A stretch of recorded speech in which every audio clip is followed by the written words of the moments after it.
On entend partout, forums, sites en ligne, médias, salons des étudiants, salons de la cybersécurité, que la cyber est un secteur qui recrute beaucoup et que chaque année on nous rabâche sans cesse qu'il y a de l'argent en cybersécurité, qu'il y a une pénurie de talents en cybersécurité, que chaque année il y a des milliards et des milliards d'argent qui sont investis et réinvestis dans le secteur de la cybersécurité et que la cybersécurité c'est un secteur qui paye bien, et bien évidemment, je le crois et je le vois.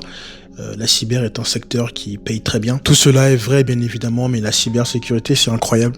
Ok, c'est incroyable, mais c'est aussi un domaine qui, je pense, peut te broyer si tu n'es pas prêt, en fait. Donc aujourd'hui, je vais t'expliquer quels sont les vrais avantages de la cybersécurité et bien évidemment, quels sont également les inconvénients afin que tu puisses faire ton choix au mieux et de vraiment savoir si la cybersécurité est un secteur et un domaine qui est fait pour toi. Alors, on va commencer par les avantages de la cybersécurité. En France, en tout cas, du moins, en cybersécurité, d'ailleurs, je pense que c'est vrai dans tous les métiers de l'IT, de l'informatique, mais spécifiquement en cybersécurité, on a des horaires plutôt flexibles. Ok, on a des horaires plutôt flexibles. Généralement, c'est du 9h, 17h, entrecoupé de pauses. Voilà, on finit pas trop tard des fois. Donc sur l'aspect horaire, la cybersécurité est un domaine, que ce soit que vous fassiez du SOC ou du pentesting ou de la GRC, c'est assez flexible. D'autant plus que si vous faites du SOC par exemple, il y a des possibilités de pouvoir travailler la nuit plutôt, parce que vous devez avoir des astreintes ou autres. Donc c'est vraiment au cas par cas, en fonction des secteurs bien évidemment, mais généralement la cybersécurité nous offre des horaires plutôt flexibles, ok, du télétravail si besoin par exemple. Donc je pense que le fait d'avoir cette flexibilité au niveau des horaires, c'est plutôt un très bon point, surtout lorsque tu commences ta carrière et que tu es un peu en manque d'expérience. Cela te permet de prendre tes marques et de t'ancrer petit à petit dans le secteur. Donc voilà. Alors le deuxième avantage qu'on a en cybersécurité, je dirais que c'est une rémunération attractive. Il est vrai que majoritairement les secteurs de l'informatique sont des secteurs qui rémunèrent bien leurs employés, mais c'est encore plus vrai en cybersécurité et surtout en début de carrière. Alors soyons totalement transparents et honnêtes, vous n'allez pas gagner 70 000 euros bruts par an, nous ne sommes pas aux États-Unis, surtout en début de carrière, mais généralement les salaires oscillent entre 39K annuels et 42K annuels bruts, ce qui vous revient à peu près entre 2400 euros et 2600 euros net dans votre poche à la fin du mois. Donc c'est plutôt pas mal je pense lorsque vous commencez votre carrière, et je précise que c'est en euros. Et après 2 ou 3 ans d'expérience, tu peux monter assez vite au niveau du salaire. Et si tu te spécialises par exemple en cloud security ou IA security ou cryptographie post-quantique, et bien alors là les tranches peuvent encore monter beaucoup plus haut. Donc non, ce n'est pas un mythe, la cybersécurité est un secteur qui paye très bien. Et surtout, je pense que la courbe de progression est beaucoup plus rapide que dans la majorité des autres secteurs, à mon humble avis. Et enfin, le troisième avantage qui est plutôt commun à tous les secteurs de l'informatique, je pense, c'est bien évidemment le télétravail. Cela peut aller entre 2 et 3 jours en France. Et ça, c'est plutôt cool parce que si vous habitez à Lyon, par exemple, cela vous épargne de venir tout le temps sur site. Et bien évidemment, c'est un gain en termes de temps et d'énergie, ça, on ne va pas se le cacher. D'ailleurs, le fait d'avoir du télétravail, c'est également vrai pour tous les métiers, généralement en cybersécurité, que vous fassiez du cloud security, que vous fassiez de la GRC, que vous fassiez de la gestion d'incidents, par exemple, ça peut arriver. Voilà. En tout cas, sur le télétravail, vous êtes bien, mais il faut adapter en fonction des différentes entreprises, ok? C'est un peu au cas par cas. Mais par contre, faites attention si vous travaillez dans une entreprise sensible, style la défense, l'énergie ou encore les institutions publiques. Le télétravail peut être très limité, mais sinon, globalement, tous les secteurs qui touchent la sécurité du cloud, la sécurité applicative, tout ça, il y aura majoritairement du télétravail. Le quatrième avantage de la cybersécurité, c'est que tu n'es jamais coincé dans un seul métier. Il y a tellement de possibilités, il y a tellement de choses à faire en cybersécurité qu'il est très difficile de se cantonner à une seule tâche au cours de ta carrière. Non seulement ça, mais également la diversité au niveau des entreprises. Ok, la cybersécurité, c'est un domaine qui touche majoritairement tout le monde aujourd'hui parce que tout le monde utilise des ordinateurs, tout le monde utilise Internet, tout le monde a besoin de protéger ses informations personnelles. Donc on retrouve majoritairement les gens qui travaillent en cybersécurité dans plusieurs groupes, que ce soit les ESN, les cabinets de conseil, les grosses entreprises, les gros groupes, le secteur bancaire, le secteur de l'énergie, le secteur du luxe, le secteur de la défense, quoi d'autre, les institutions publiques, l'État, ok. les assurances, les secteurs militaires, bref, il y a pléthore de secteurs, il y a pléthore de domaines dans lesquels vous pouvez utiliser vos compétences en cybersécurité. Et c'est ça qui fait que c'est un très grand avantage parce que vous n'avez pas un seul endroit où vous cantonnez. Et là où c'est encore plus intéressant, c'est que vous pouvez voir que dans une même entreprise, il peut y avoir deux cultures différentes. Ok, vous pouvez voir que par exemple dans une équipe, l'ambiance est plutôt cadré, très militaire, et dans une autre équipe, l'ambiance peut être en mode start-up, par exemple. Donc, il y a ça aussi qui est extrêmement valorisé et valorisable en cybersécurité. Tu n'es jamais vraiment coincé. Le cinquième avantage de la cybersécurité, c'est qu'il y a une très forte demande. Ok, chaque année, on nous le répète toujours et encore, il y a de l'argent en cybersécurité, il y a une pénurie de talents en cybersécurité. Mais par contre, ce qu'ils oublient de dire, c'est qu'il y a une pénurie de talents en cybersécurité uniquement pour les professionnels qui ont de l'expérience. Par contre, les juniors, c'est autre chose. Mais dès que vous avez 1 ou 2 ans d'expérience, vous êtes valorisable et vous êtes très largement recherché dans le marché du travail. Et généralement, ce sont les cabinets de conseil qui viennent vous démarcher. Et enfin, le sixième avantage de la cybersécurité, celui-ci est plutôt commun, je pense, au domaine de l'informatique plus généralement, mais c'est que tu peux te former librement, gratuitement. Tu n'as pas besoin de payer des formations à 3 000 € pour pouvoir avoir une certification, par exemple. Il y a des certifications et plein de ressources gratuites sur Internet. Ensuite, il y a des certifications à bas prix pour des débutants et des certifications hyper chères pour les experts. Mais globalement, dans la cybersécurité, il est facile, extrêmement facile d'apprendre gratuitement et tout seul. Que ce soit Overbandit Wire, Hack the Boss, RootMe, TryHackMe, les vidéos YouTube, les blogs spécialisés, Reddit, il y a tellement d'informations disponibles en ligne qu'il est il est difficile aujourd'hui de ne pas s'entraîner en cybersécurité. Sincèrement et réellement. Donc voilà, c'était les 6 avantages en cybersécurité. Maintenant, je vais vous parler des inconvénients de la cybersécurité. Le premier inconvénient que j'ai remarqué, c'est que forcément, l'entrée n'est pas si simple que cela. Ok, on dit que justement la cyber est en pénurie de talent et qu'on veut des juniors mais force est de constater qu'aujourd'hui, plein d'étudiants, plein de personnes en reconversion professionnelle ou même plein d'alternants qui ont du mal à trouver ne serait-ce qu'une opportunité en cybersécurité. Pourtant, tous les jours, on rabâche que ça recrute. Mais ce qu'on oublie de dire, c'est que ça recrute uniquement pour les personnes expérimentées. Mais les juniors, on n'en veut pas. Et il est là le bas blesse et il est là le problème. Même si nous sommes juniors, on attend de nous que nous ayons une certaine base, certaines notions, une certaine technique sur des outils, par exemple, ou des concepts en cybersécurité. Alors, si vous êtes un étudiant en école d'ingénieur, cela sera assez simple pour vous de rentrer dans des cabinets de conseil, par exemple, ou des grands groupes, parce que vous pourrez facilement vous cacher sous votre diplôme. Ok, même si vous n'êtes pas compétent, vous pourrez facilement dire que j'ai fait telle école.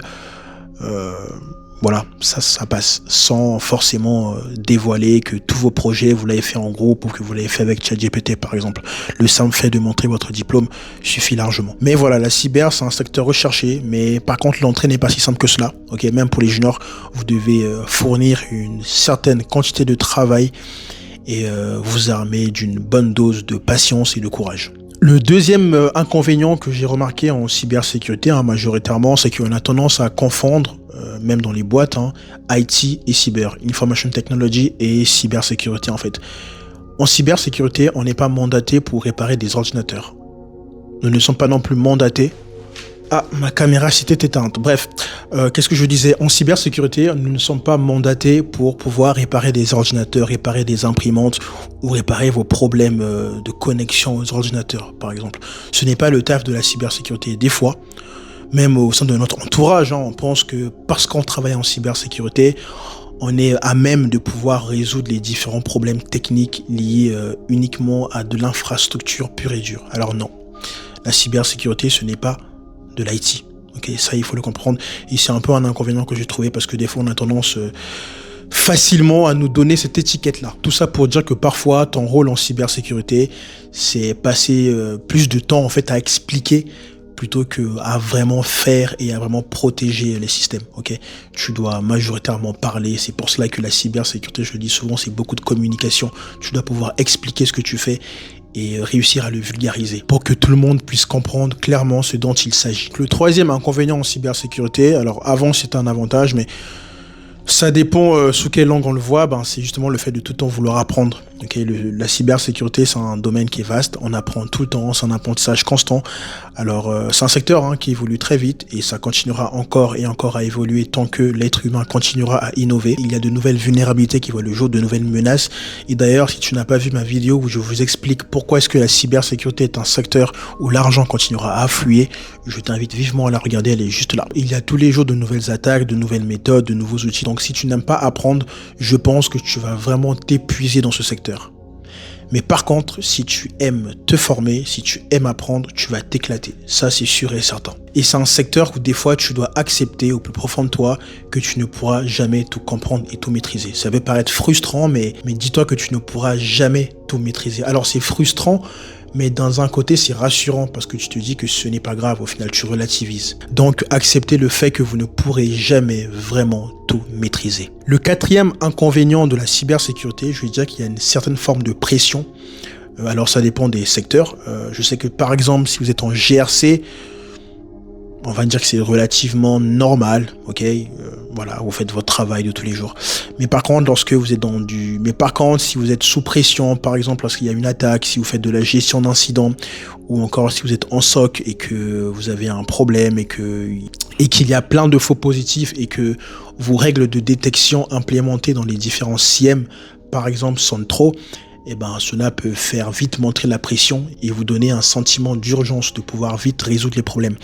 Donc, en ce sens, certains secteurs de la cybersécurité sont quand même des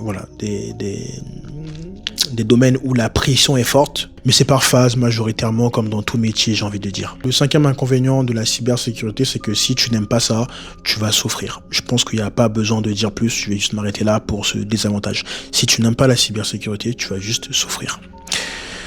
Enfin, le dernier inconvénient de la cybersécurité, je dirais que à force de vouloir à tout prix être généraliste, vous allez finir nulle part. En cybersécurité, pratiquement tout est intéressant. En passant par du pentesting, du SOC, de la GRC, de la conformité, de la gouvernance, des risques, du cloud, de l'IA, de la PKI, de la cryptographie. Bref, tous ces concepts sont intéressants. Par contre, tu peux facilement t'éparpiller et te perdre. Mais si tu veux réellement progresser, aller vite et en plus de cela gagner plus, tu dois absolument te spécialiser après 1 ou 2 ans d'expérience dans la cybersécurité. Si tu sais ce que tu veux faire dès maintenant, tant mieux. Si tu ne sais pas, c'est pas grave, emmagasine de la connaissance, apprends tout ce que tu peux apprendre, apprends vite et apprends bien. Ensuite, spécialise-toi. Deviens vraiment expert dans un domaine, d'accord ? Ne deviens pas juste expert de tout. Après, si tu veux être un médecin généraliste, libre à toi. Mais est-ce qu'un médecin généraliste gagne plus qu'un chirurgien dentiste, par exemple ? Je ne sais pas. À vous de faire votre choix.